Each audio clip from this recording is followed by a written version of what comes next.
Hello, this is Yeshe Matthews, and I'm pleased to be invited to present at the International Witches Congress. And I'm talking today about woman, shaman, and priestess, and some of the tools for people who inhabit that role. Shamanism is an ancient practice that does not have one single definition other than the indigenous technologies used to connect with spirit and the spirit realms that go back to very ancient times and are still practiced in many places today.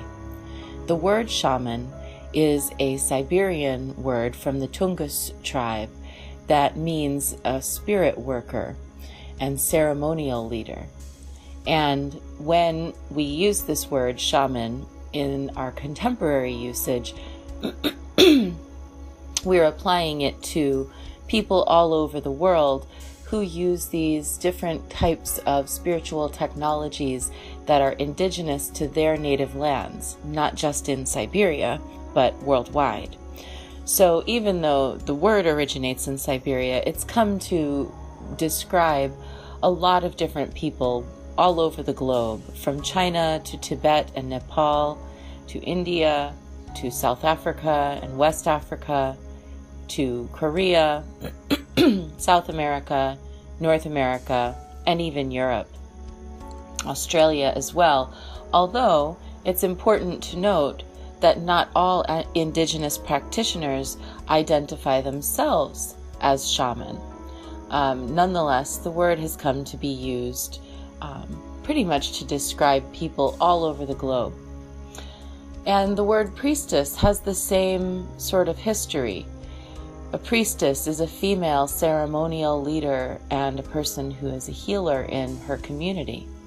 And I argue in our talk today that the priestess and the shaman, while having somewhat distinct roles in certain ways, the priestess sometimes representing more of an organized religion, the shaman sometimes representing more indigenous practice.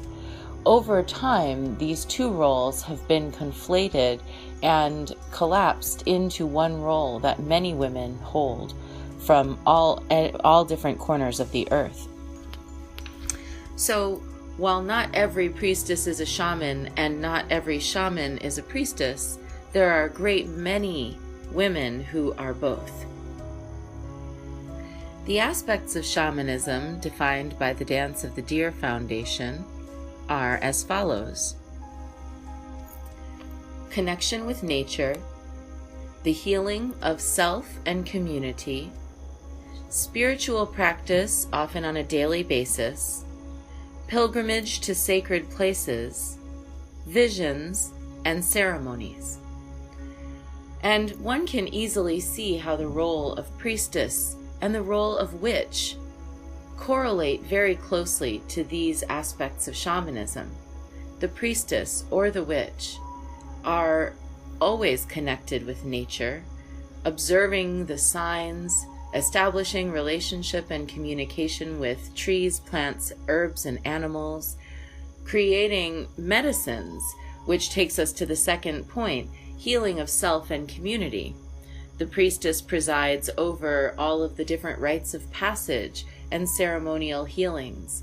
The witch creates potions and concoctions, while the shaman offers ceremonies and other types of services individually and to the group for collective and personal healing. In all cases, the witch, the priestess, and the shaman have some sort of a regular spiritual practice, whether it's the lighting of a candle every day with intention, or whether it's performing moon workings or workings related to the sun, whether it's reciting affirmative phrases, or whether it's doing a daily divination. Pilgrimage to sacred places is often also something important to shamans and to priestesses alike. In ancient Greece, priestesses would travel from various temples to other temples, learning and studying with each other. Shamans, the same way, go to different holy places, places of power on the earth, and even today's modern witches are known to journey to places like Stonehenge to soak in the atmosphere of the sacred place and to connect with the powers that are there. And finally, vision and ceremony, whether that's through the shamanic drum journey or the trance of the priestess at the oracle at Delphi, whether that's the witch chanting at midnight under the full moon until she goes into a trance, the aspect of visiting the other worlds, the non-seen worlds, is just as important to the witch and the priestess as it is to the shaman. So to draw the correlation between woman, shaman, and priestess, what makes it so special for women to be shamans, women to be priestesses? Well, there are certainly many lineages of male shamans and priests, witches as well, and there's a lot of information about these male lineages that is readily available. But the practice of shamanism and priestesshood is something that is not as historically documented for women as it is for men. And so the focus of our topic today is about the women who carry forward their own lineages and who carry forward ancient practices, and especially those women who inhabit both the role of shaman and the role of priestess. A Chukchi proverb says that woman is by nature a shaman, and the Chukchi are a Native American group in North America. But many historians of shamanism, including Mircea Eliade, who's one of the more famous historians of shamanism, pay more close attention to the men who are often wearing women's clothing, long robes, even donning wigs and other accoutrements to look more like women during their shamanic trances. And yet he never questions in his research why that might be, why men would want to dress as women for the practice of their shamanism. He doesn't look into, and many others don't look into, the idea that the male shamans have studied with female teachers, or that in fact, perhaps there are secret societies of women who are the primary community shamans, but who are inaccessible to the public eye, who instead allow male students to bring forward the workings. And this is a case that happens in Nigeria. There's a secret group of women, and in order for any new chief to be named to power in Yorubaland, these women have to approve his instatement as a chief. But if you were to ask anyone who these women are, you will not be told. They cannot be discovered. They're secret and hidden. In ancient Tibet, there were groups of women, dakinis, and in India as well, who would get together and gather and have ceremonies, and they might invite 1 or 2 men to practice with them. And these men ended up going on to become some of the biggest names in Buddhism. They wrote sacred texts, and they led various different groups. So these women teachers, and these hidden women, and these secret women, sometimes also priestesses, have a sort of an interesting place in history. They're hidden for a reason. This is because of widespread persecution toward women who act out of and defy conventional gender norms. When women presume to hold the helm of the holy, often they are persecuted, they are denigrated, mocked, and silenced. And this is because often there are many different sexist tropes in various different cultures worldwide that seek to demean and diminish the power of women. So when we are going on our historical hunt, looking for the woman shaman, often We don't find her history written clearly and boldly in big, strong strokes on the pages of history books. Instead, we find the woman shaman priestess quietly tucked away in her temple, waiting for those who know to come looking. In China, Japan, Korea, South Africa, in Northern California amongst the Karuk tribes and Wintu tribes, in the Philippines, in Chile, and in other places worldwide, women serve as an unbroken lineage of healers, leaders, and community service providers. And today, we're going to be looking into some of the tools that we find across various different cultures. The tools that are used by shamans vary from culture to culture, and certainly there are many different tools that are specialized to individual cultures. For example, in Korean shamanism, a mudang might have a special type of bell for summoning the spirits, whereas in another culture there might be something like a rattle or a rain stick. But in most cultures, shamans have a few things in common. And today, we're going to look at some of those tools and what they represent to the woman shaman priestess. In my year-long Woman Shaman Priestess course, we study 12 different shamanic tools, each of which has its own importance. These tools include a shawl that's used as a ceremonial garment for meditation, the drum, a long heavy skirt, a rattle, a brass mirror to ward off negativity and evil spirits, a burning bowl or cauldron, a bundle of sacred healing stones, an earthenware or pottery cup for making holy water and healing water, 2 arrows, a shamanic apron with charms and baubles tied to it that invite beneficial spirits and ward off evil spirits, a meteorite for the making of holy water and for working with weather magic, and a headdress or a crown to symbolize the connection to spirit that one enters when one goes into trance or communes with the spirits of nature.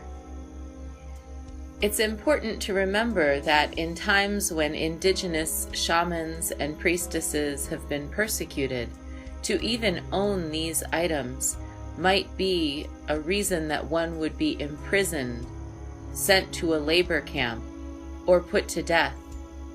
Under the colonial model, shamanism, which is designed to liberate and empower each individual for their own relationship with the divine, was considered very dangerous. If each person in a culture has a direct connection with the holy, then colonization's progress ceases, because colonization's progress relies upon individuals being disempowered and requiring the services of a mediator. And this is where the shaman path and the priest path sometimes depart from one another. In ancient times, many priestesses were similar to shamans, members of their community. They might need to take a break from certain community activities. They might sequester themselves or isolate themselves for the purpose of their spiritual study, but in all other ways, they were still a part of their community, clan, or tribe. However, the colonial model empowers the priest to be separate from the people, in a station above them, having a closer connection to God or the gods than the individual. And in this way, power is localized to 1 or 2 people rather than available to the whole community. It's important today, as we all globally work to cope with the lasting negative effects of colonization, that we pay attention to the individual potential of empowerment for each person, that each of us can be the priest or priestess at her own altar, that each of us can engage the shamanic technologies of our communities, our cultures, and our peoples, so that we are able to have direct connection with the divine. The use of tools helps us with this project. Today, we don't have time to unpack all of the history and lineage of the different tools from my training, but I thought I would just select 4 for us to analyze in closer detail: the drum, the burning pot, the earthenware vessel, and the meteorite. The first drummer that we know by name in history was a Mesopotamian priestess named Lupushia. She lived in the city-state of Ur, and that was in the year of 2380 BCE. She was a priestess in the temple of the moon god Nanasuen, and the emblem of her office was the balagdi, a small round frame drum, and she used this to lead all of the chanting in the temple. This was a very powerful temple, the temple of the moon god, and Lupushia was the spiritual, financial, and administrative leader of this temple. She helped individuals in the temple enter into trance state by using her drum, so that each of them could have a direct connection with the moon god himself. Her frame drum was one of her most important tools, and this is why it was the insignia of her priestesshood. The frame drum has its roots in the ancient Mediterranean world. In 3500 BCE, all the way up to 500 CE, it was considered the primary instrument for percussion. And there are hundreds and hundreds of images of frame drummers in art, sacred relics, and from various different sources during that time. Whether it was in Old Turkey, Anatolia, Mesopotamia, Egypt, Greece, or Rome, the majority of these images of the frame drum involve women playing the drum, sometimes in groups and sometimes individually. These women drummers are typically depicted at the center of religious experiences that are similar to what we might consider a rave today. Hundreds, if not thousands, of people would gather, and there would be non-stop drumming and dancing and trance, sometimes for days at a time. This was the religious expression. This was the religious communion of the ancient world, and at its center were women drummers. The drum has several different meanings. It is a tool for creating a trance state, helping one achieve a loosening of the mental faculties and achieving an alpha state in which one can release the conscious mind and commune instead with the subconscious, the unconscious, and, arguably, the other worlds. The drum also serves in many cultures as a vessel that contains a spirit. Spirits will come and live permanently in a shaman's drum and serve as guides for that drum.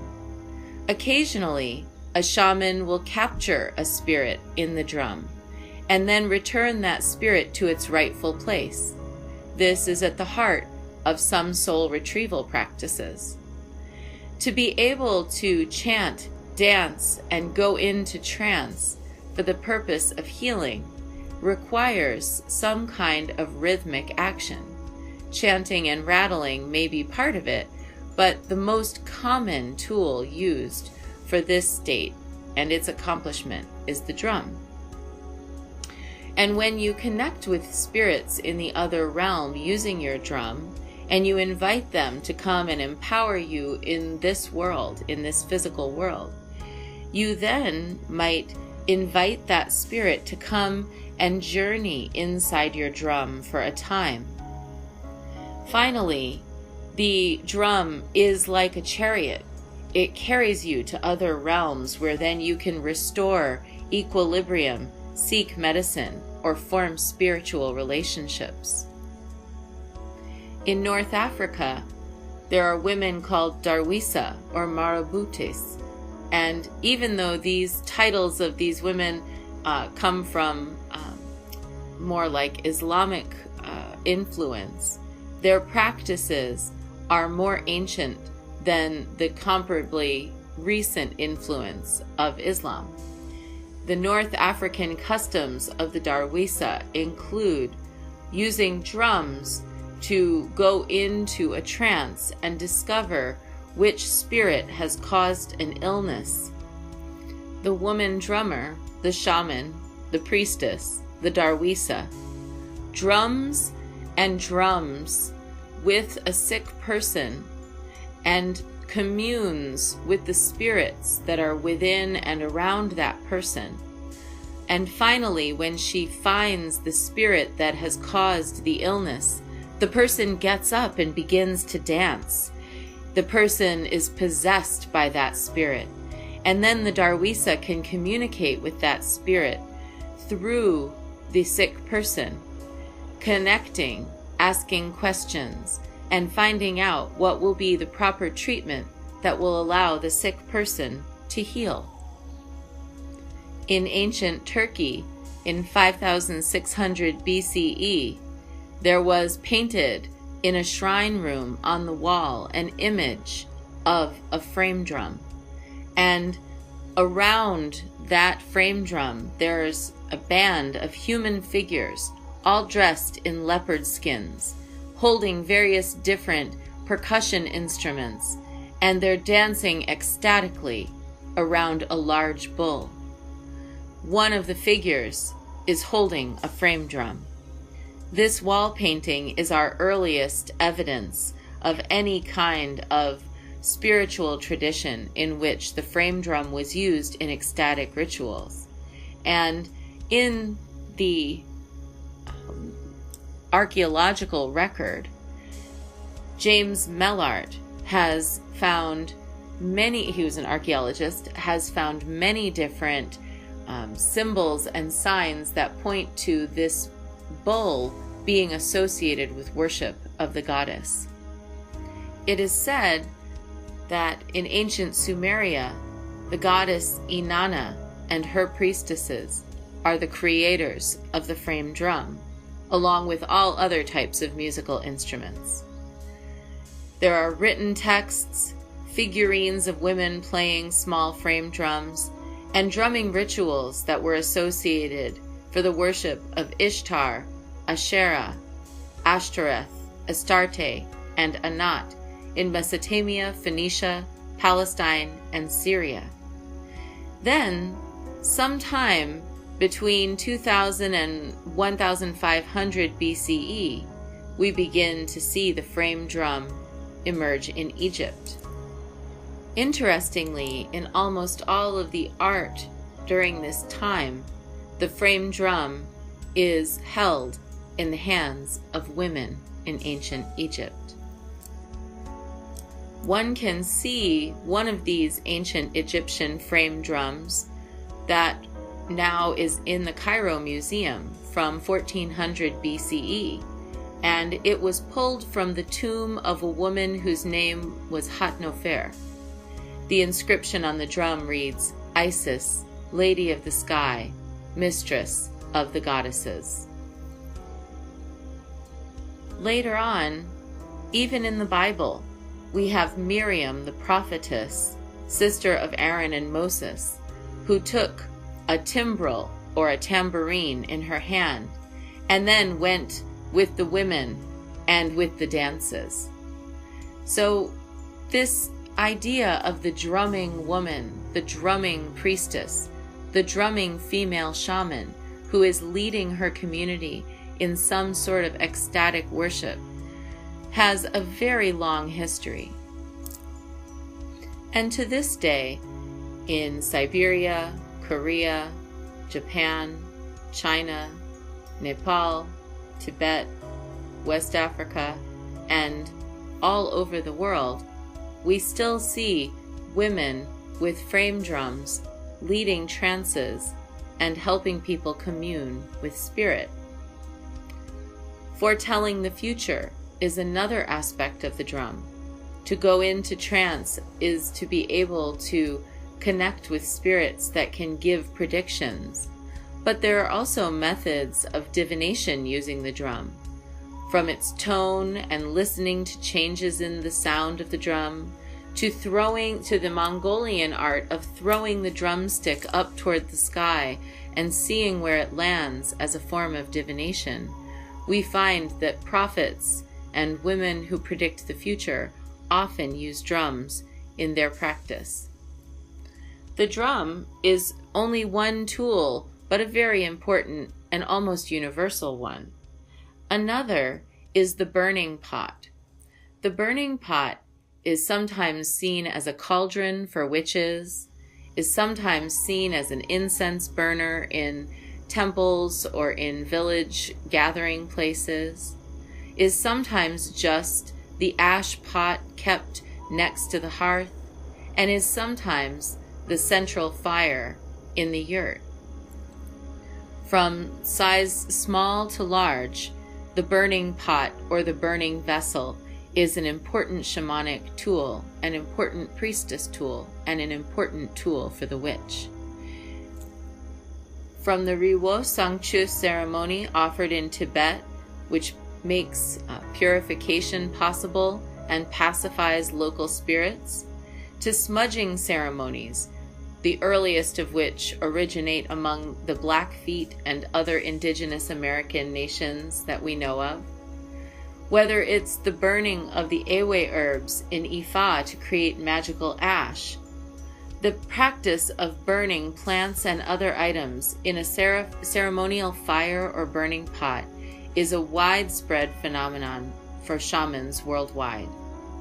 If fire is an element of purification, smoke offerings are its close relative.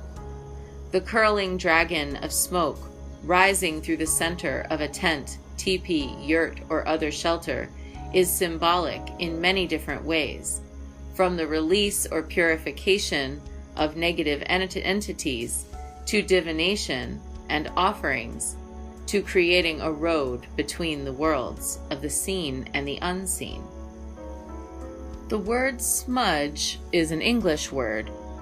In the Native American community of the Blackfoot tribe of the United States, they had their own word for this process.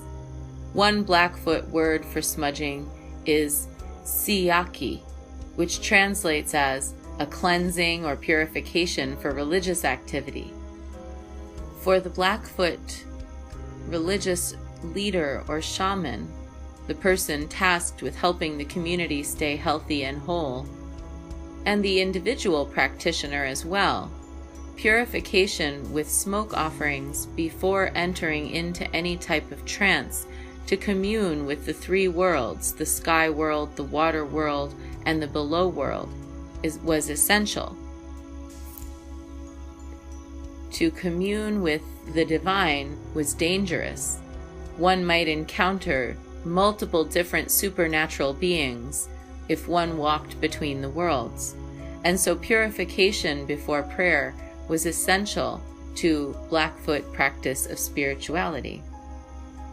Unfortunately, when the Blackfeet were colonized and segregated off to a small portion of what was originally their vast territory in the late 19th century, they lost access to many of the traditional plants and natural resources that they used for their ceremonial smudge. But some of these are still available to them, and it's important that for anyone who uses these plants in ceremony, we acknowledge that the people who originated their ceremonial use have had tremendous struggles to be able to keep access to these plants for their own purposes. And we shouldn't take them for granted, but rather treat these with respect and offer thanks at the beginning of each ceremony to those people who originated the practice of using items such as sweetgrass, sage, and tobacco. These were not the only plants that they used. They also used sweet pine and many other natural materials for purification, but these three are very important to the Blackfoot population. Another Native American tribe, the Ojibwe people, used primarily 4 different sacred medicines in their burn pot for purification, offerings to the spirits, healing purposes, and to enter into trance. And these were tobacco, sage, sweetgrass, and cedar. Tobacco among these was used the most. It facilitated communication with the spirit world through offerings, and the other 3 were treated as medicines that had many different uses. Some of these uses included purification, offerings, release of illness, and pacification of spirits of disease. The use of ceremonial herbs in a burn pot to create sacred smoke is extremely important to the indigenous people of North America, but it's also important worldwide. In Tibet, families go out and hand harvest cedar, juniper, and other fragrant herbs in order to create incense that they use as purification and offerings in the Riwo Sangchut smoke offering ceremony. Even in ancient Greece, the Colchian sorceress Medea was pictured bringing a ram to life by using a cauldron, herbs, and incantations. There are many different places worldwide where smoke is the vehicle that takes one between the worlds. The sense of smell is keen in most humans, and to have something burning fragrantly in the burn pot immediately changes the atmosphere in a room, in a circle, in a yurt, or a hut. The fragrant rising smoke curling and flickering flame of the herbs burning, the gentle glow within the burning pot, all suggest that there's a transformation taking place with the use of the plants, but also that there's a transformation taking place in the individual and the group. Smoke offerings create a space that is set apart from everyday life. In Tibet, there are 3 different fire pujas, or smoke ceremonies, used in ritual. The jinsek, in which you are offering the fire to the spirits. The sur, in which you are offering some kind of a pungent scent. And the sang, in which you are offering smoke as nourishment for the spirits. All of the Buddhas and Bodhisattvas of the 10 directions and 3 times are welcome at each of these feasts of smoke, fire, and scent. All of the saints, quote unquote, the enlightened ones, and Dharmapalas, the guardian deities of the Dharma, and many different elemental spirits, especially local nature spirits, are invited, especially to the song. All the disruptive spirits and spirits to whom one owes a karmic debt or with whom one has some type of a conflict are the focus of the sur. The song is a daily practice that's used to nourish beneficial spirits, to invite them to protect one's home, to petition them for favorable conditions, and to thank them for their blessings. In a song, you're going to include barley flour, yak butter, yak yogurt, sugar, molasses, and honey, incense, and precious herbs such as juniper, a few pieces of cloth, some alcohol, and precious stones. These are burned at a very high temperature in your burn pot or in a stick form. And the song is usually done in the morning. The sur, in contrast, is performed in the afternoon or the evening, and it consists of some of the same substances for offering as the song, but it has other additions, meat, onions, and garlic, and there is no incense used in the burn pot at this time. The sur is a feast for hungry ghosts, demons, and other meddlesome spirits that otherwise might cause disease, illness, death, or misfortune. Think of the sur as a peace offering. It's like being nice to the neighbors that you don't really like very much. The ones who are always quarreling, loud, setting off smoke alarms with their cooking things that smell bad. These are the sort of spirits that we're talking about with the sur, the ones who cause discomfort and misfortune. And it's considered a good practice to make friends with them so that they won't bother you. Typically, it is the women of the household in Tibet who will go out to the family's burn pot, usually an earthenware configuration at the entrance of their property, and they will perform these smoke offering ceremonies.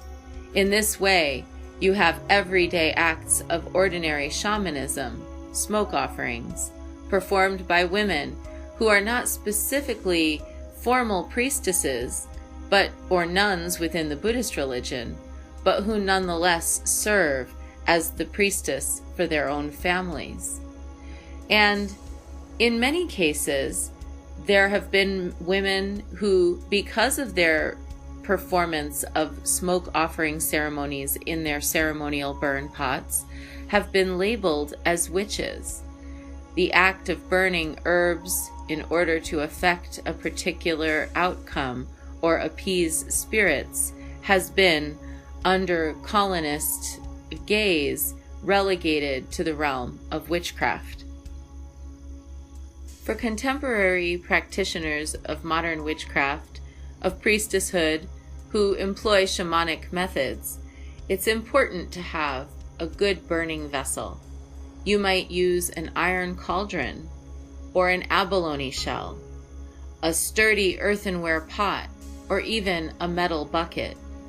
Make sure that you have a fire-safe vessel at ready for all of your magical uses, and consider burning sacred herbs, incense, and substances on a daily basis in order to appease the spirits, call in favorable conditions, pacify any negative spirits, and to create that space, that road that takes you in between the worlds.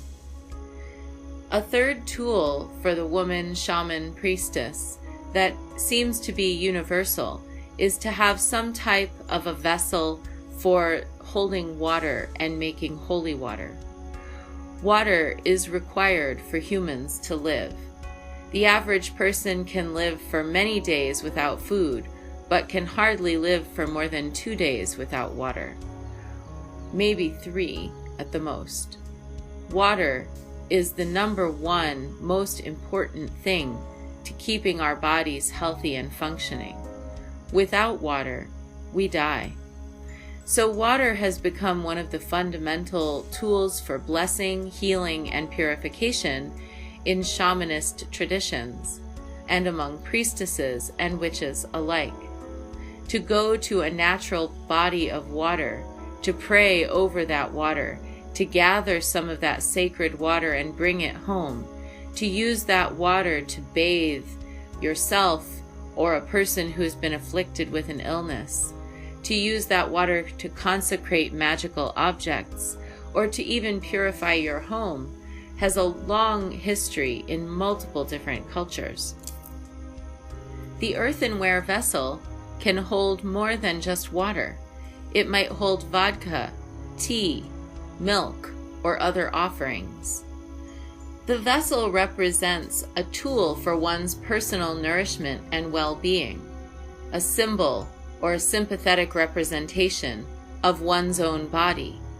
To keep one's earthenware vessel clean and safe, is to remember to take the same care of one's own body. The earthenware vessel is also a place where you give your offerings. You can use it for libations to spirits or as part of a ceremony. You can use it for a bloat or to toast a Greek deity or to pour an offering of vodka to a shamanic spirit. You can use it also to make holy water. You can place a meteorite in that water or breathe on that water in order to make something known in Buryat shamanism as arshan, or sacred healing energy liquid. Your earthenware vessel is also a symbolic womb. You can place items, write intentions on pieces of paper and put it inside of your vessel. That represents that you are birthing new circumstances or conditions in your life. And finally, the earthenware vessel is a reminder that our ecosystem and our fresh water supply are strong but fragile.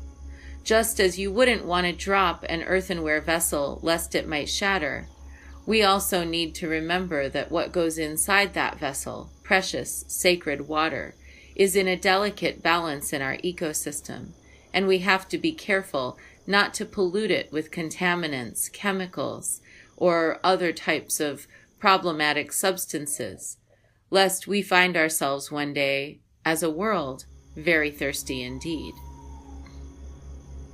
If you'd like to make energy water for yourself at home, you can use a meteorite, or you can just use the following procedure. Place some water, some tea, or some vodka in an earthenware vessel that you have cleansed, smudged, and consecrated for that purpose. Then breathe 3 times into that liquid, pouring your intention for high energy and calling in any of your spirit allies, asking them to help you bless this liquid. You can drop a meteorite into the liquid, or you can just breathe into it. You can make gestures over it with your hands, or you can hold the earthenware vessel and send life force through your hands into that vessel.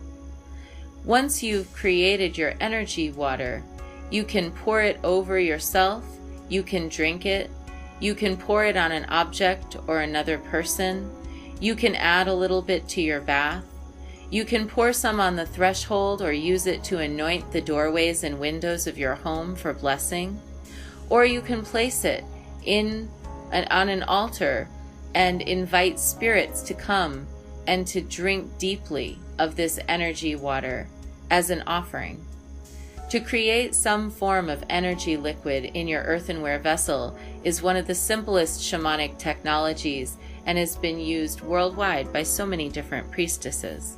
In Nigeria, priestesses of Oshun, priestesses of the river deity, gather water in a calabash and carry it home so that they can use it for their own magical potions as well as their everyday use. The Nile River was for many a source of life in ancient Egypt, and its flooding was a celebration and a time of holy observance. People would go and gather that water and carry it back and use it to ceremonially sprinkle their land, their hearth, their fields, and other places, inviting in the spirits of the river gods and the goddess Isis. Isis was the mother goddess of the inundation, that life-giving upwelling of water through the Nile. In many other places, the earthenware vessel is something that we use to gather water and to bring it from place to place. We might carry some water from a river to the ocean, symbolically releasing something that we have to let go of. We might gather water from the ocean and carry it home, bringing home the purifying energy of the mighty womb of the earth. Whereas the drum is a symbol of spirit, and the burning pot is a symbol of the fire and air, and the water vessel is a symbol of water, we finally come to the meteorite, which is both earth and space. A meteorite is known in Mongolian shamanism as zadai, a holy stone. Just take a moment to imagine what it must have been like to be an ancient shaman, watching a ball of fire streak out of the sky, leaving a blue tail of flame behind it, and finally landing, in some cases, landing with such force that it shook the ground, and then going to see what it was that had struck the face of the earth, and finding meteorites, shards of glass, molten from heat and reformed once they impacted upon the earth and cooled. Imagine what it must have been like to look down at the smoldering rubble where a meteorite hit the earth and to see something that looked like a jewel gleaming there. Moldavite is a very popular form of meteorite. The dark green glass is from a meteor that hit the earth at such an impact in the river Moldau that it shattered into thousands upon thousands of pieces. And that green glass is strewn across Moldavia, and you find it today in many different forms. Sometimes it's bluish green, but most often it's forest or olive green.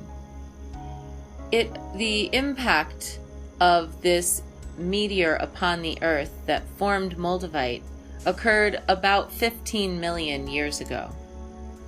The total amount of Moldavite currently known or thought to be scattered across the world, largely in Bohemian regions, is 275 tons. Sometimes you find it pitted and rough, sometimes smooth, but almost always this green glass, this fusion of gases that struck the earth with such an impact that it left a strew field several nations wide, is seen by shamans, priestesses, and healers as a magical stone. Moldavite and other tektites and meteorites are used to commune with the star beings, those beings that are thought to inhabit the celestial realms. They're used also for healing and bringing about swift change. One of the most important uses for meteorites in shamanism is the use of meteorites in weather magic, that is, to bring about a rainstorm or to stop a very ferocious hurricane or other type of devastating storm. It's said that the use of a meteorite to commune with the celestial realms helps influence the celestial beings to give more favorable weather circumstances to humans here on Earth. You can whisper your prayers for beneficial rain or for protection from the harsher elements into a meteorite, and then submerge it in water, and then fling some of that water to the heavens as an offering, throwing it above your head using a sacred spoon or a bundle of twigs or flowers. You can pour out meteorite water upon the earth as a way to call in rain. You can drink meteorite water as a way to empower yourself to commune with the larger spirits that move heaven and earth. And while meteorites are an important stone in the practice of the shaman, they're not the only type of stone or crystal, gem, or mineral that might be useful. In fact, stones have been used to create grids, to be held or worn close to the skin, to be made into jewelry, or in other ways by shamans, priestesses, witches, and healers for centuries. In fact, several hundred years ago, colonizing Jesuits in Peru noted that most of the people who considered themselves shapeshifters and who could journey through the skies and foretell the future by means of certain stones or other objects that they highly venerated were old women, witches, shamans, priestesses. From the heights of the sky, the crashing meteorites that come to earth, to the humblest clay that creates our earthenware vessels, or the calabash with which we gather water, to the burning pot wrought of metal, shell, or pottery, to the drum, the skin of an animal stretched across a wooden frame. The tools of the woman shaman priestess are almost universal. They have different meanings in certain different practices. They certainly have different manifestations. The art that you might see around these objects will be unique. But the ubiquity of these objects is a sign that at a very fundamental level, all of us who are connected to the magical world share certain views and share certain capacities and abilities. And when we invoke the magic, the spirits, and the ancestors through use of these tools, we can take heart in remembering that despite colonization, persecution, silencing, ignoring, and other problems that have come up, we are always here and we have each other. Thank you so much for listening to my presentation today. I hope that the information has been useful to you. You're not alone for sure. If you're interested in studying Woman Shaman Priestess with me more deeply, I start a training each January, and I allow people to come and study, to learn how to consecrate their objects, to learn about living and ancient lineages of women shamans and priestesses, and this training is open to all. For more information, please visit www.mountshastagaddesstemple.com. Thank you.